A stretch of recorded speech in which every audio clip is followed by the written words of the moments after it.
Hello, I'm Emily and I'm an educator at MOHAI, and this is Collection Connections Objects in Question, where we take a quick peek into Seattle history by taking a really close look at items in our teaching collection to see what they can tell us about the past.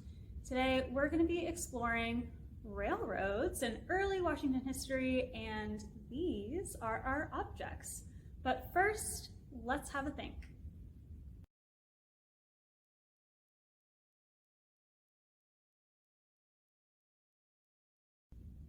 So when I think of railroads in early Washington state, I think of a few different things. One thing that I definitely think about are the railroads and the trains themselves, and in particular the sounds that they make, like chugga chugga chugga chugga chugga chugga choo choo, and the smoke billowing out of the stack on a steam engine.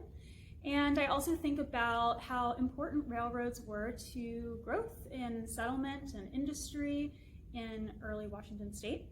So before railroads were built, starting in the 1870s to 1890s, most people's options for travel to get here were by boat or across land, either on horse or on foot or maybe an ox-covered wagon. And so railroads made it a lot easier for people to move here, and the population of settlers really began to grow.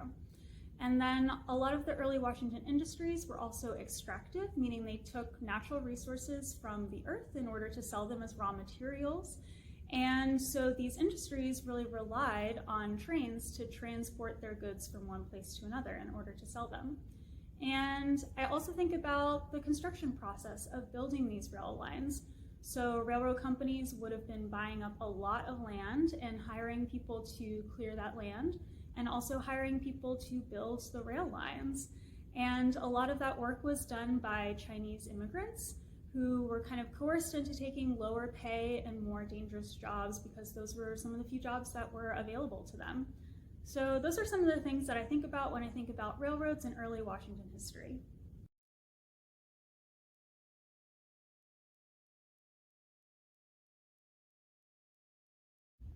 These are the items we'll be exploring today. Our first step is to use our senses to make as many observations as possible. So let's start with this smaller one right here. It's about the width of my hand, and it looks like it's made of metal. It's hard and smooth and kind of cool to the touch. And we also see a little bit of rust here on the underside of this kind of flat top part. And then it reminds me of the shape of a nail. It's got a rounded top and then a pointy end, but unlike a regular household nail, it's really thick and it's got these 4 flat sides. And so the end itself is also not pointy just on kind of one small point, but on a flat pointy edge, kind of more like a blade edge. And then taking a look at this object right here, it also reminds me of something that I'd seen around the house, so a hammer, except the head of this hammer is a really different shape. So it's kind of narrow down at this end, and it's not forked the way that a normal household hammer is for kind of prying out nails.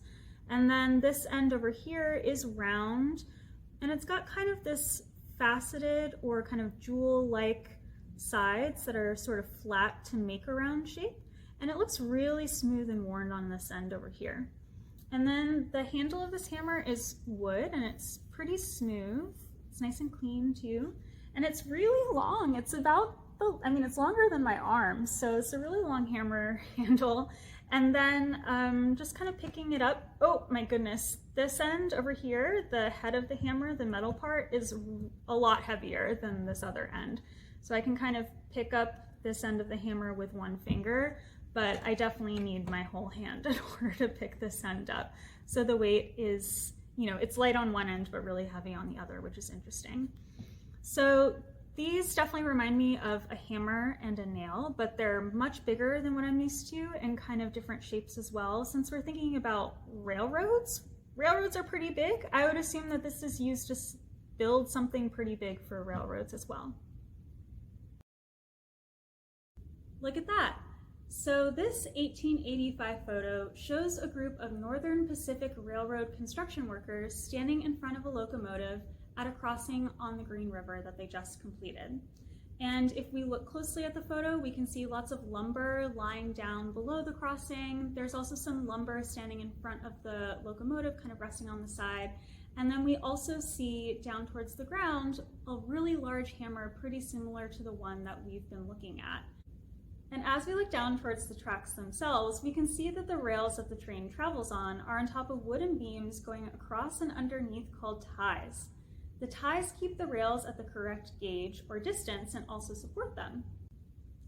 So after the ties are placed on top of the roadbed, the rails are laid across them, and then spikes, these objects right here, are hammered through the rail and into the ties in order to securely attach them.